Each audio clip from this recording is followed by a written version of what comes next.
killing of unarmed Florida teen Trayvon Martin by a neighborhood watch captain, so-called, has started a national conversation about race and justice.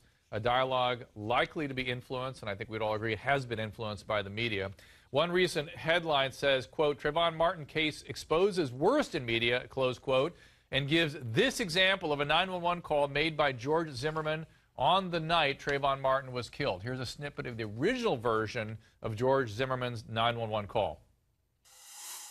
This guy looks like he's up to no good, or he's on drugs or something. It's raining and he's just walking around looking about. Okay, and this guy, is he white, black, or Hispanic? He looks black. Now listen to this re-edit by a major news organization. Take a listen. This guy looks like he's up to no good. He looks black. Joining now in the conversation, Eric Deggans, media critic for the Tampa Bay Times. Eric, thoughts on that re-edit and some of the other scramble to be the first and capture ratings and headlines? What's going on here with this story? Well, it's interesting that what you played was NBC News has been accused of altering the edit of the 911 call, and they say that they're conducting an internal investigation to find out what happened. But clearly there's a difference between answering a question from a 911 operator and volunteering the information that this person is black. And there's some concern that that made Zimmerman look racist. I think we have to be careful about separating the coverage. I separate it into three levels. On the one hand, we have the print coverage, which I think has tried to focus on details and facts. Tell us about the neighborhood, tell us about the histories of these men, try to find out the details of the investigation and what's going on. Television is much more about emotion, as you know, and it's much more about channeling emotion. So when the early version of this story seemed to be unarmed teen killed by neighborhood watch guy, there was this outpouring of emotion on television that I think was a little unfair to George Zimmerman.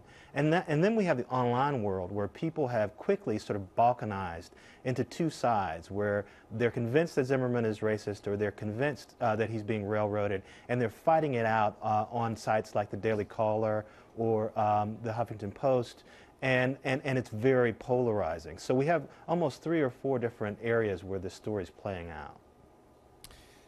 I don't know. I kind of feel like it's okay for television to express emotion and outrage if it elevates the conversation. I mean, we're not part of the justice system, and we're not, we're not going to be sitting in the jury box. Is it still inappropriate for television to look after this and keep the conversation going?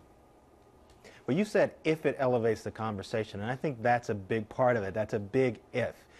Having someone like Geraldo Rivera come on television and say that Trayvon Martin was killed because he was wearing a hoodie, or that the fact that he was wearing a hoodie was a material contribution, or you talked about the sort of conflict between Toure and Piers Morgan that happened on Friday. I'm not sure that these discussions add a lot or elevate the conversation. And in fact, what we need now is we need facts. We need to know as specifically as we can what happened there. One of the great frustrations of this situation is that there are 2 people who know what happened in the entirety of that interaction between Trayvon Martin and George Zimmerman, and one of them is dead, and one of them has a tremendous incentive to bend the story towards his own towards his own priority.